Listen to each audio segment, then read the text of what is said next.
যে নারী তার শখের পুরুষের যত্ন পেল সে যেন বিশ্ব জয় করে নিল। পুরুষ মানুষের যত্ন, ভালোবাসা, মায়া, মমতা অন্যরকম সুন্দর, যা পেতেও ভাগ্য লাগে। আর যে নারী এসব পায় নিঃসন্দেহে সে নারী ভাগ্যবতী।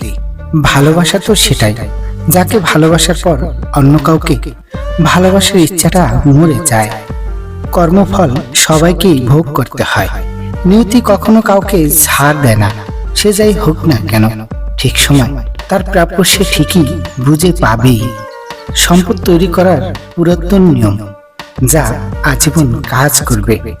আপনি যদি ফল পরিবর্তন করতে চান তাহলে আপনাকে প্রথমে শিকড় পরিবর্তন করতে হবে। আপনি যদি দৃশ্যমান পরিবর্তন করতে চান তাহলে আপনাকে প্রথমে অদৃশ্যমানকে পরিবর্তন করতে হবে।